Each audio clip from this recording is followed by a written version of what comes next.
모든 충만하신 것으로 너희에게 충만하게 하시기를 구하노라. 아멘. 오늘 말씀은 19절 그 너비와 길이와 높이와 깊이가 어떠함을 깨달아, 이 부분까지 여러분들과 나누길 원하는데요. 이 에베소서의 말씀을 통해서 교회에 대해서 끊임없이 조명시켜주고 계신 것이 이 에베소서 말씀입니다. 그런데 이 말씀을 읽다 보니까, 이 말씀을 묵상하며 읽다 보니까 이 말씀 가운데서 교회가 어떻게 세워지는지를 보여주고 있다는 것이죠.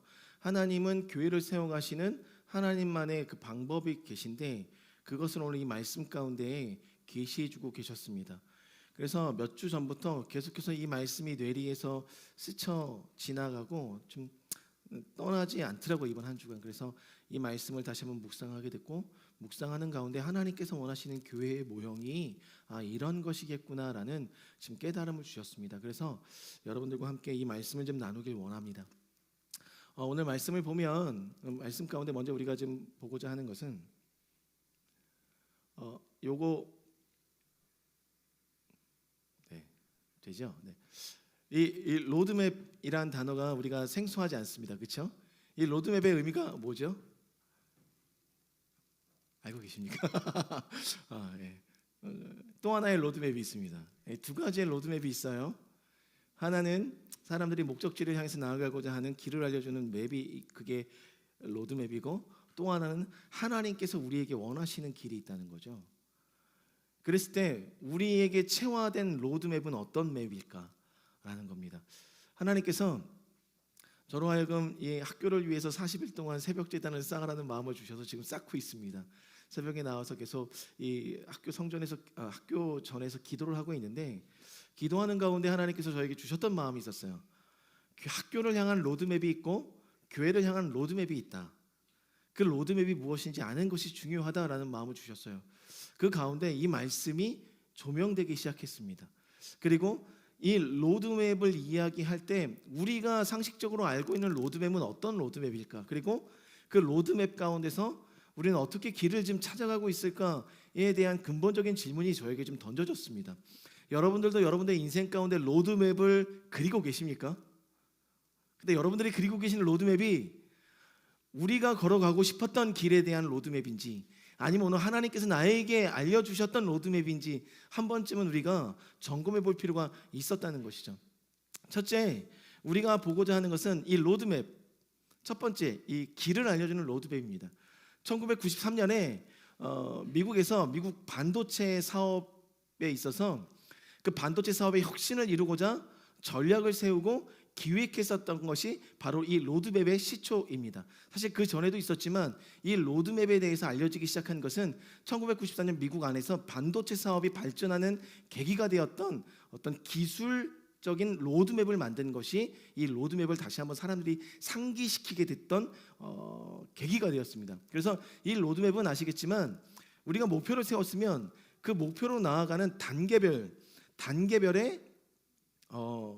그 목표를 설정하고 그 목표를 향해 나아가는 지향점, 그 목표를 향해 나아가는 어떤 구동력들을 이야기할 때 이 로드맵이라는 단어를 쓰게 되었던 것입니다. 그래서 이 로드맵은 어떻게 시작하게 되냐면, 곤란한 문제가 생겼을 때 이 문제를 어떻게 해결할 수가 있지라는 의문점부터 시작하는 것이 이 로드맵입니다.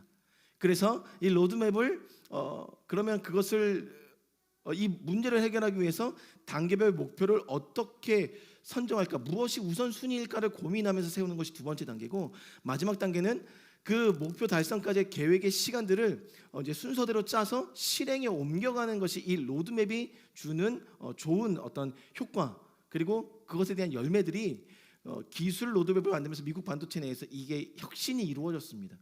그러면서 이 로드맵이라는 것이 우리 안에 좀 더 좀 깊이 알려지게 됐죠. 그러면 여기서 여러분들에게 앞을 보시고 화면을 보시면 우리 한번 길을 한번 찾아가 볼 겁니다. 여러분들께서 길을 찾아주시면 돼요. 가장 먼저 길을 찾으신 분은 저한테 정답을 외쳐주시면 됩니다. 자, 여러분들 여기가 스타트입니다. 스타트고 여기 예수님께 가는 길입니다. 이 보이십니까? 이거 길찾기 보이십니까? 눈 안 좋으신 분들은 나중에 집에 가서 한번 화면을 다시 한번 확대해 보시고, 자, 제가 시작하면 길을 한번 찾아봐 주세요. 시작. 지금 길을 가고 계십니까? 왜 안 보여서 못 가시는 거예요? 그러면 여러분들 제가 물어볼게요.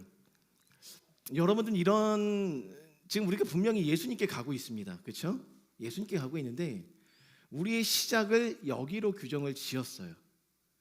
그러다 보면 가장 먼저 우리가 보이는 길에 들어갈 수 있다는 거죠. 이 보이는 길에 들어가 보면 결과적으로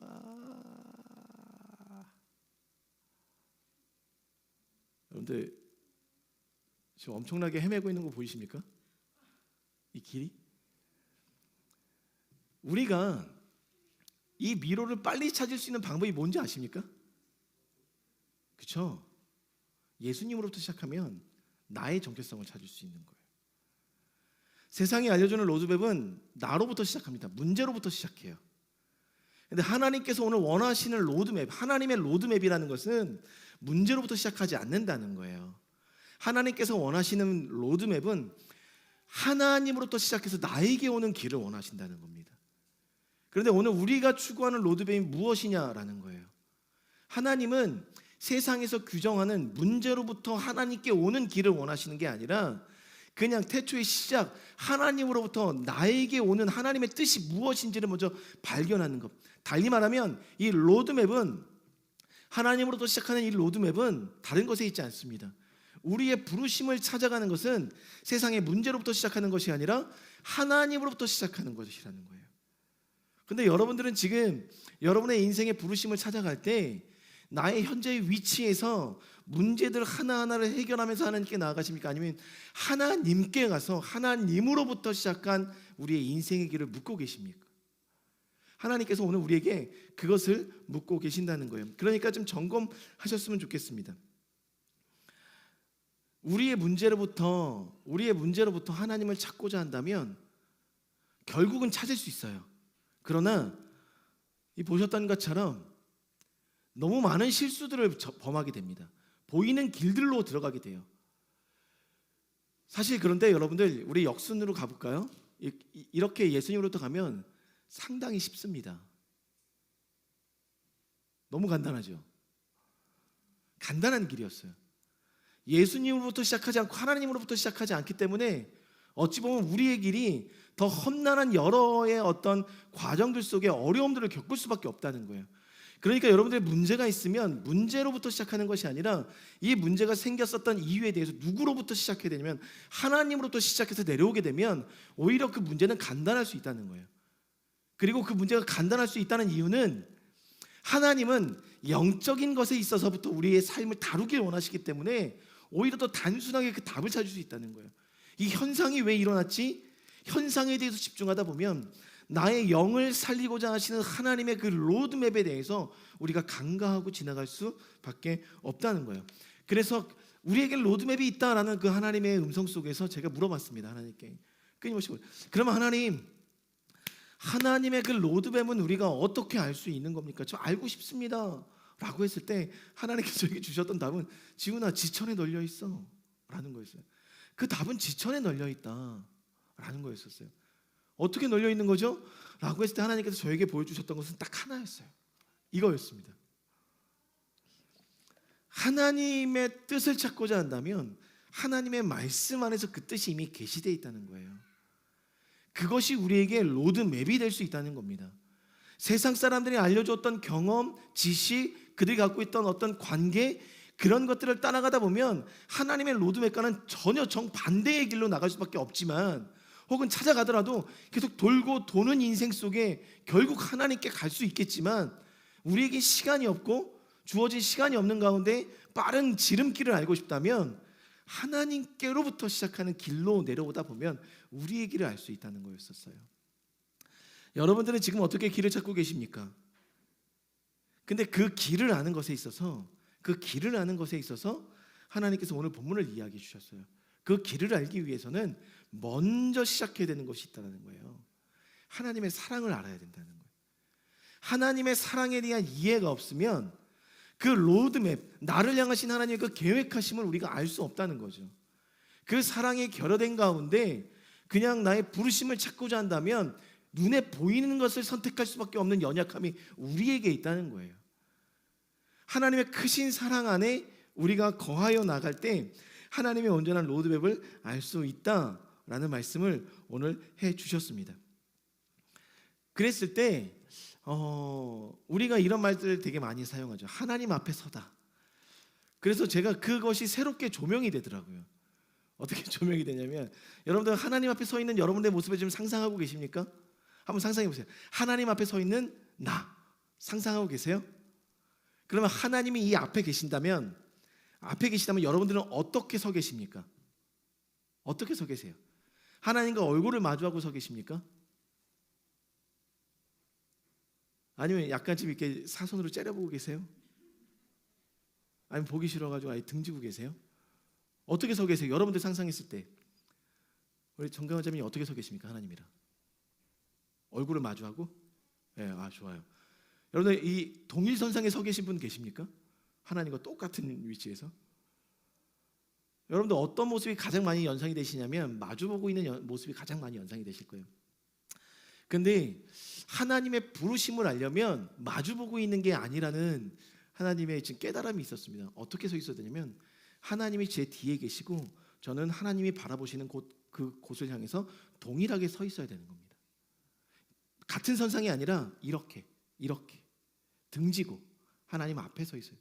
왜 그럴까 생각해 봤더니 하나님의 음성을 듣고 우리는 하나님이 말씀해 주시는 길로 나아가는 삶이 우리의 인생이기 때문에, 하나님 앞에 선다는 것은 단순히 하나님과 얼굴을 마주하는 것일 수도 있겠지만 마주함을 넘어서 이제 그 부르심의 자리로 나아가려면 하나님이 바라보시는 그 세계를 바라보는 것과 똑같이 하나님을 등지고 그곳을 바라보고 있어야 된다는 거예요.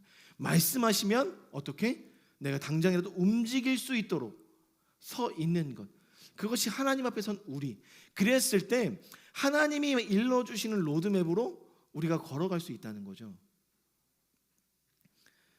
어찌 보면 처음에는 우리가 어린아이처럼 하나님만을 바라보고 있어야 될지도 모르겠어요.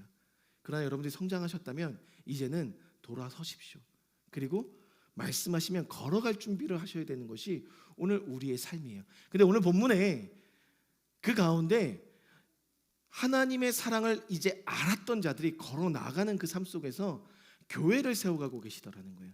이 교회는 여러분 한 명일 수도 있고 나 개인일 수도 있고 우리의 가정이 교회가 될 수도 있고 지금의 이 공동체가 교회가 될 수도 있다는 것입니다. 하나님께서 하나님의 계획하신 바 그 로드맵에 맞춰서 이 교회를 이끌어 가시고 학교를 이끌어 가실 때 어떠한 절차에 의해서 이 교회를 이끌어 가실까를 오늘 본문 가운데 말씀해 주고 계시더라는 거예요. 그것을 우리가 짧게 한번 좀 보길 원해요.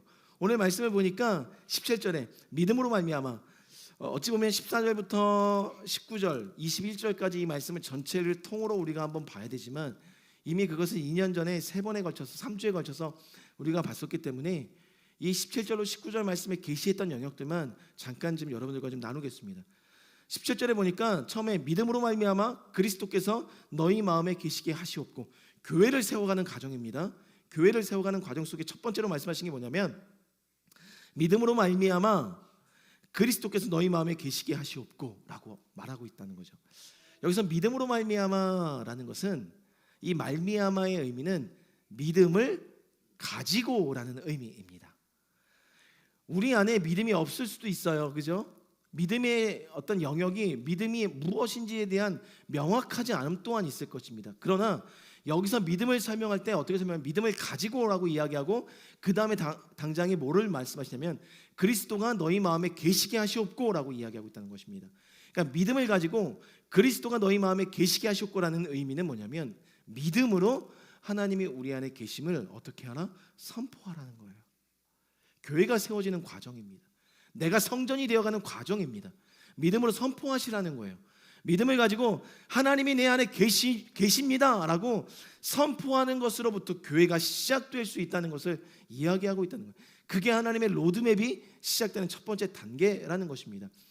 다윗이 자신의 아들에게 쫓겨갔을 때, 그래서 마하나임에 머물러 있을 그때 내 영혼이 너무 갈급해서 시냇물을 찾기에 갈급합니다 라고 선포하고 있었던 다윗이 나중에 자기 영혼에게 무엇을 이야기하고 있습니까? 내 영혼아, 내가 어찌하여 낙심하느냐, 불안해하느냐, 소망을 누구에게 두라? 하나님께 두라라고 자기 자신에게 선포하는 다윗의 모습을 볼 수 있었어요. 이미 성전이 무너져 버렸습니다. 하나님이 내 안에 계신 것을 알매도 불구하고 세상에 많은 역경과 고난이 다가오다 보니까 그 안에서 하나님이 내 안에 계심을 알매도 불구하고 두려워하고 낙심하고 불안해하는 나를 마주하게 된 거예요. 그 순간에 다윗이 선포했던 것은 선포였어요. 불안해하지 말라, 소망을 하나님께 두라. 오늘 여러분 안에 성전이 무너져가고 계십니까? 그리고 혹은 성전된 삶을 살지 못하고 계십니까? 하나님께서 소망하시는 것이 하나 있습니다. 여러분이 성전되기 원하시는 하나님께서는 오늘 선포하라는 거예요. 더 이상 그 불안과 환경의 불안한 환경, 고난의 현장 속에서 그 마음의 감정대로 살아가지 말고 감정을 뛰어넘고 믿음을 선포하라는 거예요. 내 안에 계신 하나님을 찾으라는 겁니다. 그것으로부터 교회가 시작된다라고 말하고 있어요. 그러니까 어찌 보면 여러분들 내 안에 나의 감정을 휘감고 있는 그 영역에 대해서 으름장을 놓으라는 거예요. 선포하라는 거예요. 나는 하나님이 계신 성전이다 라는 선포를 오늘 하나님께서 원하고 계신다는 것이죠. 그리고 난 이후에 두 번째 과정이 뭐냐면 그리스도께서 너희 마음에 계시게 하시옵고, 계시게 하시옵고. 이 계시게 하시옵고라는 두 번째 가정의 의미가 뭐냐면 여러분들 거주하다, 살다의 의미예요. 하나님이 내 안에 살아가는 시작이 됩니다. 선포와 더불어 그 다음부터는 하나님과 동행하는 인생이 되고, 그 동행하는 인생이 되다 보면 하나님이 살지 않던 나의 인생 속에 하나님이 살고 계시는 인생을 살아가는 거예요. 그리고 여러분들 이사했어요. 우리 성훈 형제님네 가정도 이사하셨는데 이사했어요. 이사하게 되면 이사한 가정에 가서 가장 먼저 무엇을 하게 됩니까? 이사하기 위해서, 거기 살기 위해서 무엇을 하게 됩니까?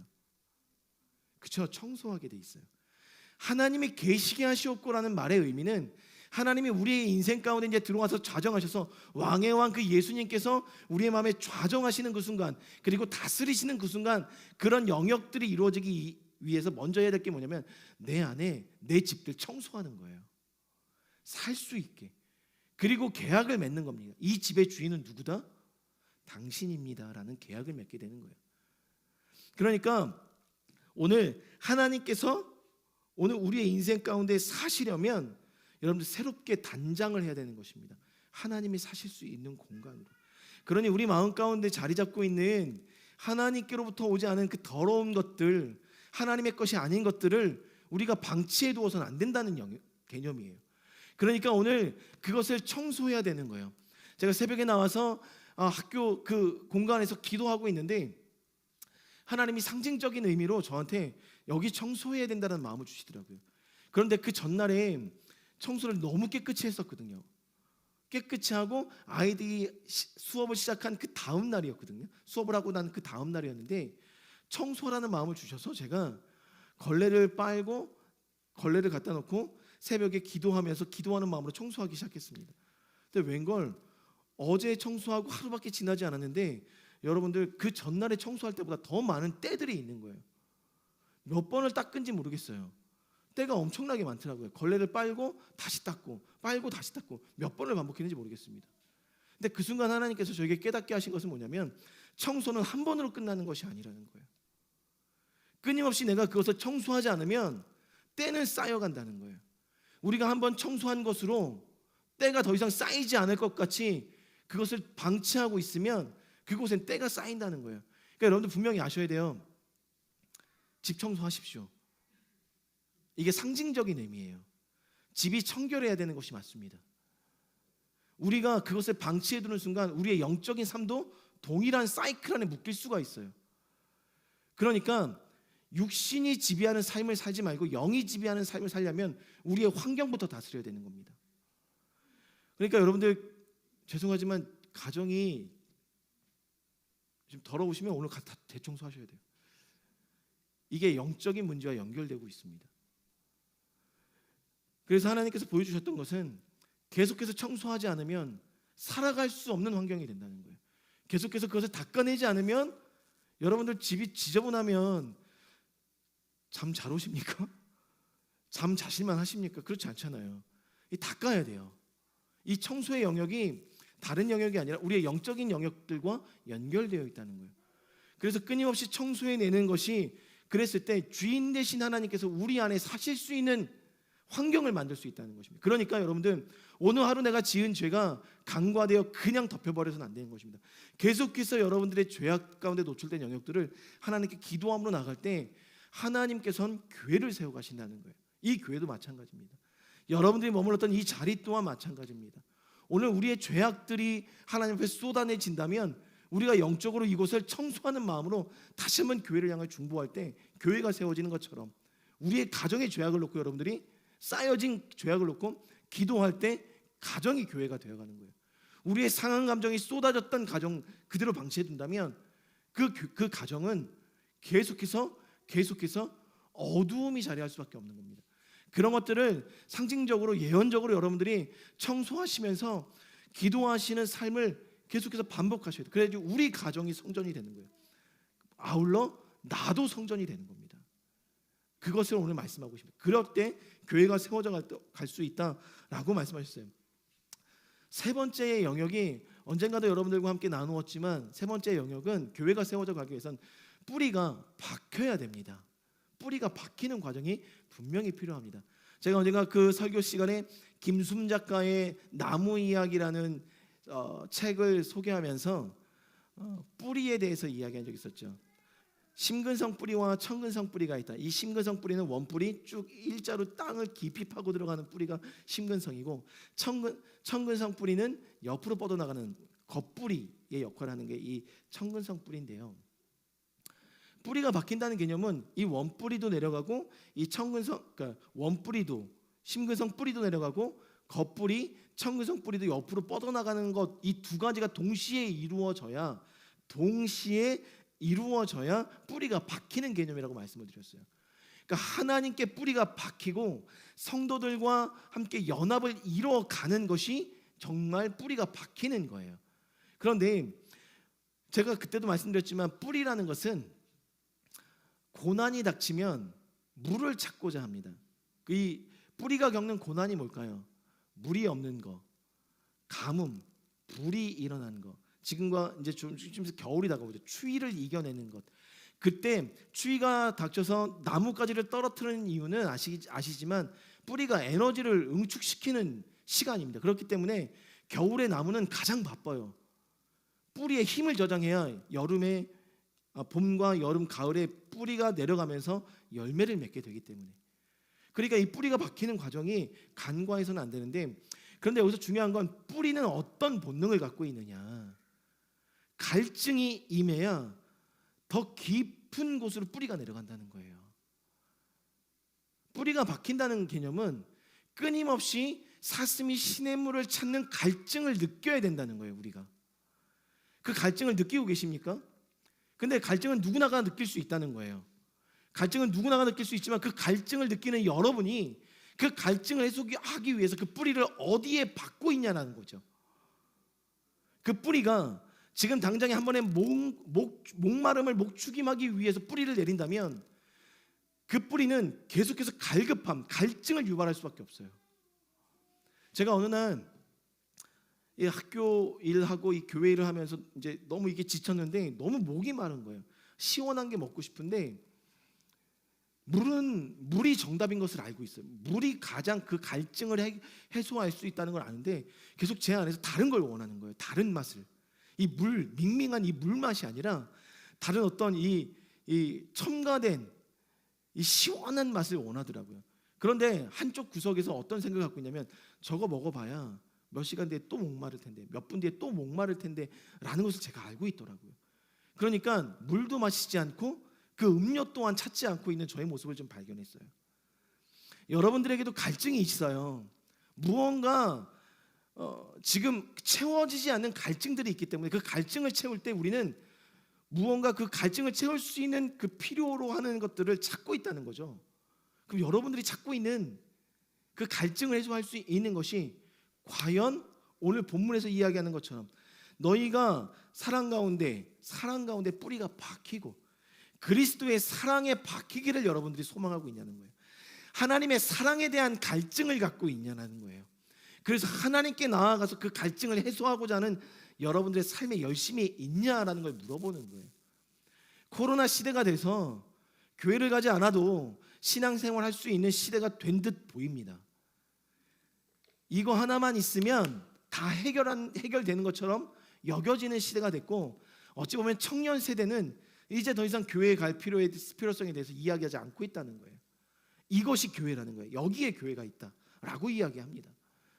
그러면 그들이 찾고 있는 그 교회, 그래서 갈증이 있는 그 갈증을 과연 이게 해결해 줄 수 있을까? 여기서 듣는 말씀이 해결해 줄 수 있을까? 라고 했을 때 이것은 그냥 하나의 수단에 불과한 거예요. 우리의 갈증을 해결하려면 여러분들 스스로가 무엇을 하셔야 되는 거냐면 그리스도의 사랑에 대한 갈증을 느끼셔야 된다는 거예요. 그리스도의 사랑이 채워지지 않으면 우리의 갈증은 해결되지 않는다는 거예요. 그러니까 뿌리는 본능적으로 물을 찾아갑니다. 여러분들이 뿌리라면 오늘 박히고 있을 터인데, 끊임없이 갈급해서 물을 찾고 있을 터인데, 그 물이 생수의 근원 되신 예수 그리스도라 장담하실 수 있냐는 거예요. 오늘도 우리의 뿌리는 내려가고 있습니다. 어디에 그 뿌리의 근원을 두고 계십니까? 한번 점검해 볼 필요가 됐습니다. 점검할 시기가 됐습니다. 왜? 그 뿌리가 예수께 박혔을 때 교회는 세워져 가는 거예요. 이 교회에 우리 성도님들의 어떤 갈증들이 예수님께 온전히 박히지 않는다면 이 교회는 어찌 보면 다른 갈증, 다른 영양분들로 교회를 형성해 가고 있을지 모르겠어요. 그것은 우리의 가정도 마찬가지라는 거예요. 뿌리가 박히고 있습니다. 그러니까 여러분들, 뿌리는 인생의 고난이 오면 물을 찾아 내려간다는 거예요. 그럼 여러분들에게 지금 인생의 고난이 없으십니까? 있으시잖아요. 그 인생의 고난이 여러분들에게 닥쳐서 갈증을 유발하고 있고, 아니 실제로 갈증이 있어요. 근데 그 갈증을 해결하기 위해 우리는 그 인생의 역경과 고난 속에서 그 뿌리를 어디로 내리고 있냐라는 거죠. 하나님은 오늘 그것을 사랑 가운데, 그리스도의 사랑 가운데 뿌리를 내리라라고 이야기하고 있습니다. 그러니 여러분들, 우리에게 오늘도 고난이 다가올 때 우리는 올바른 반응을 해야 되는 거예요. 뿌리는 본능적인 반응이든 이성적인 반응이든 그리스도의 사랑을 찾는 것에 더욱더 열심을 내야 된다는 겁니다.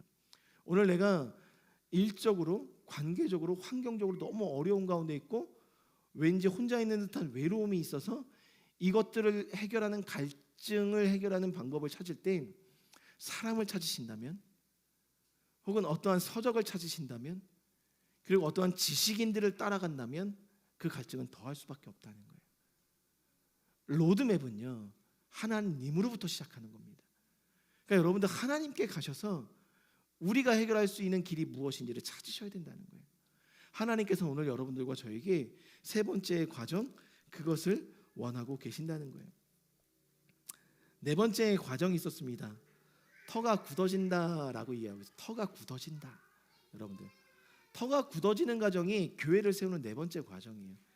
그런데 여기서 터가 굳어진다라는 것은 원어적으로 풀이하면요, 기초를 둔다라는 의미예요. 기초를 둔다. 그래서 견고하게 한다라는 거예요.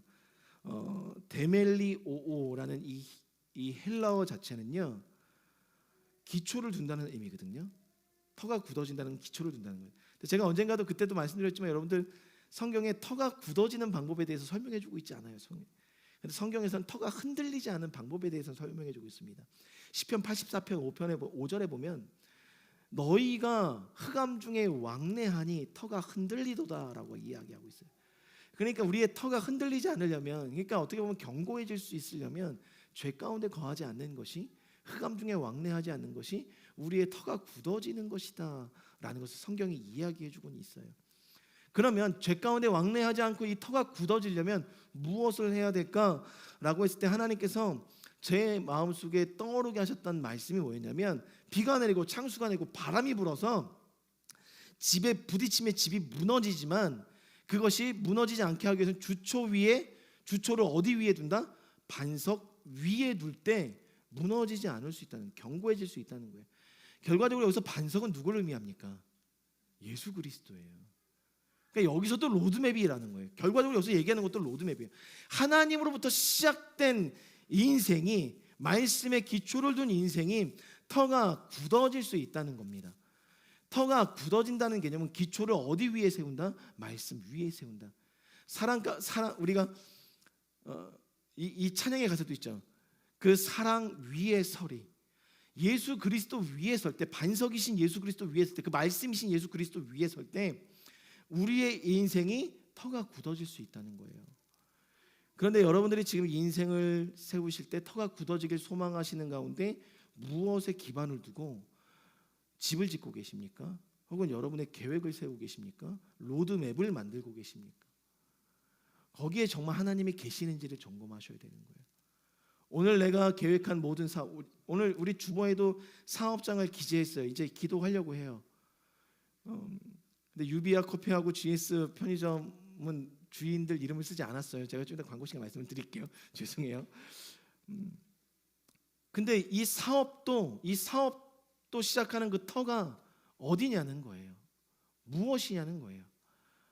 하나님이냐는 거예요. 아니면 그러니까 여러분들 잘 하셔야 돼요. 내가 전공한 것이 우리의 사업의 터가 돼서는 안 되는 거예요. 내가 지금 할 수 있는 것이 우리 사업의 터가 돼서는 안 되는 거예요. 시작이 다른 거예요. 문제로부터 시작한 겁니다. 그거는. 그런데 오늘 우리의 사업터가 하나님으로부터 시작한 거면 하나님의 부르심의 길이 될 수 있지만, 내가 가지고 있는 달란트로 인하여 시작된 거면 그것은 인간들이 이야기하는 문제로부터 시작한 로드맵이 될 수밖에 없는 것입니다. 다시 한번 점검해 보십시오. 하나님의 기업이 되려면, 주님의 기업이 되려면 하나님으로부터 시작된 길을 가야 되는 거죠. 터가 굳어진다는 개념은 그렇습니다. 하나님으로부터 시작하는 개념이에요.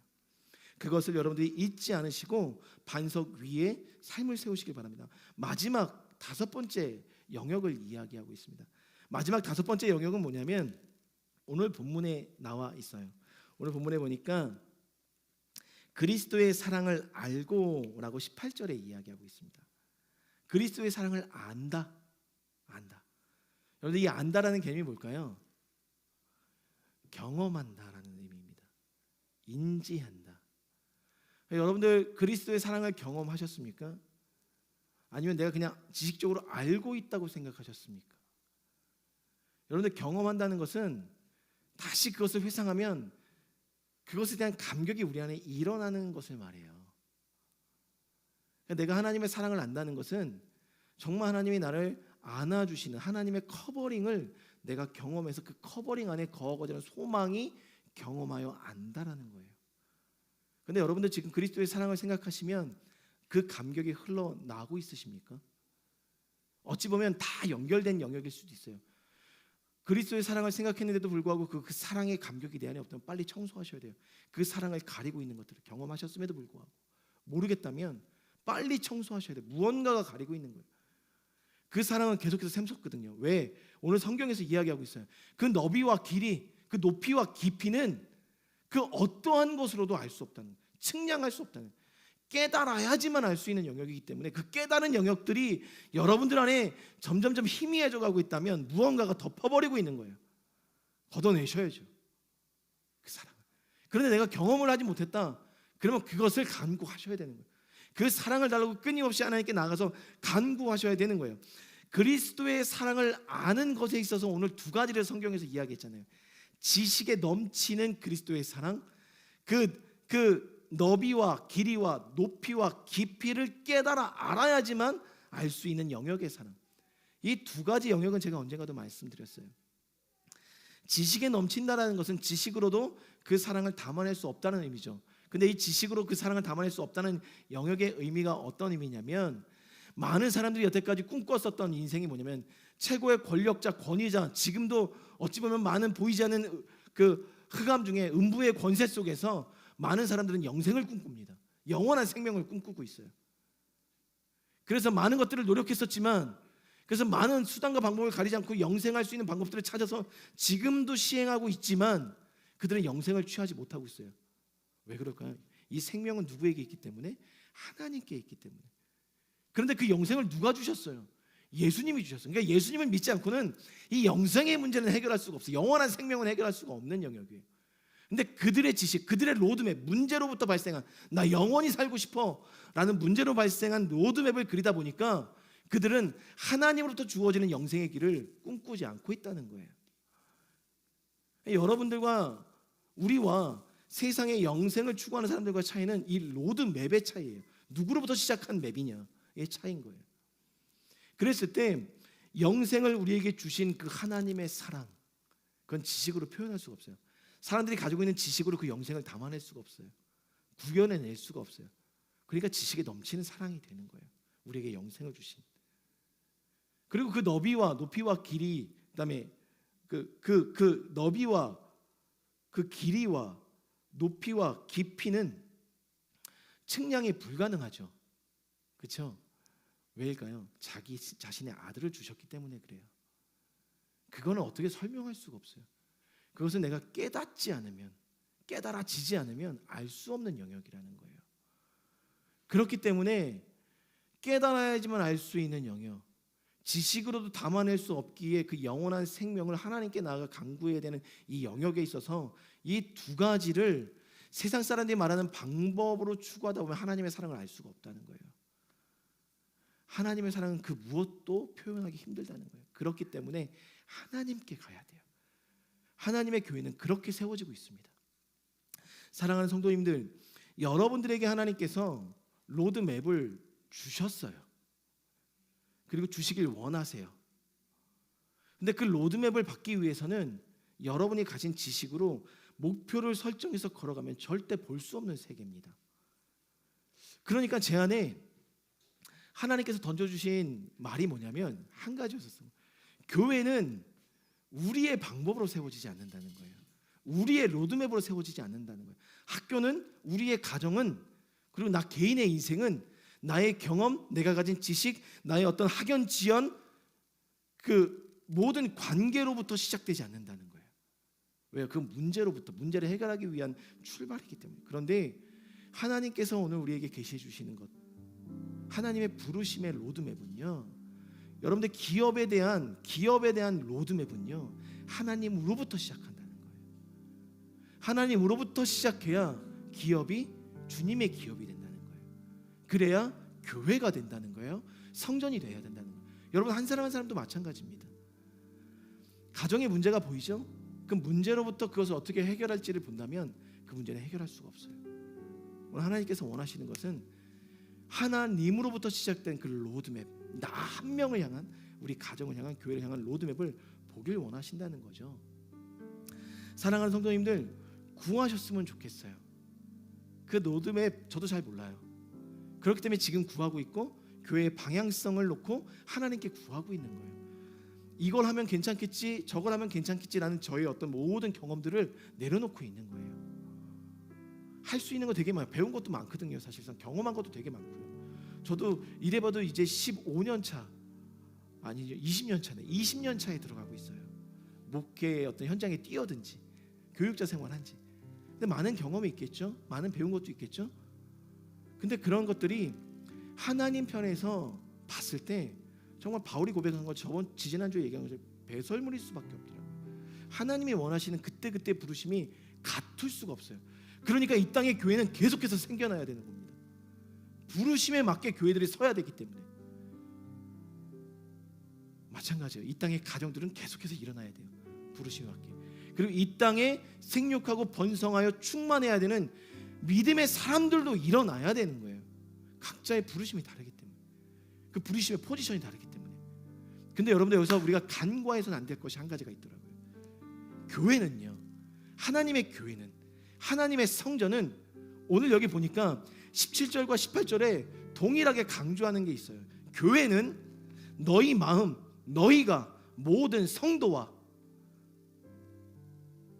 한 사람의 교회가 아니라는 거예요. 우리 모두가 연합해서 이 로드맵을 보지 않으면, 하나님의 로드맵 가운데 서 있지 않으면 교회라는 것은, 하나님의 성전은, 이 공동체는 세워질 수가 없다라는 거예요. 교회는 이렇게 세워져 가더라고요. 우리가 연합하기 원하십니까? 하나가 되기 원하십니까? 우리의 로드맵을 먼저 가지치셔야 돼요. 아니, 뿌리채 뽑아야 돼요. 우리의 로드맵이 아니라 그분의 로드맵이 이곳 가운데 펼쳐질 수 있도록 우리가 그의 사랑 안에 거할 때 교회는 세워진다는 거예요. 근데 그 사랑이 결여되고 우리의 어떤 로드맵만이 존재한다면, 이 프로세스만이 존재한다면 교회는 세워지지 않더라고요. 그런데 많은 교회들이 처음에는 그 하나님의 로드맵으로부터 그 사랑으로부터 교회를 시작했지만, 이 교회를 어느 순간부터 프로세스 안에 세워나가면서 그 로드맵 안에 집어넣으면서 많은 교회들이 무너져 갔습니다. 어찌 보면 우리 교회도 그렇게 무너져 갈 수 있을지 모르겠어요. 그래서 저는 여기서 경계하는 것은 우리가 할 수 있는 일이 아니라 하나님께서 원하시는 일을 하는 교회, 그것에 대해서 계속해서 집중하고 기도하는 것입니다. 여러분들, 그렇게 서 나갈 때 교회는 세워집니다. 그것이 사랑 안에 거할 때 가능한 것임을 이야기하고 있다는 것이죠. 사랑하는 성도님들, 그러한 교회들을 세워가시는 우리 모두가 되시길 주님의 이름으로 축원드립니다. 우리 함께 찬양하시겠습니다. 우리 함께 자리에 일어나서 내가 주님 앞에 선 것처럼, 우리 모든 공동체가 주님 앞에 선 것처럼 마음을 다해서 찬양하며 나갔으면 좋겠습니다.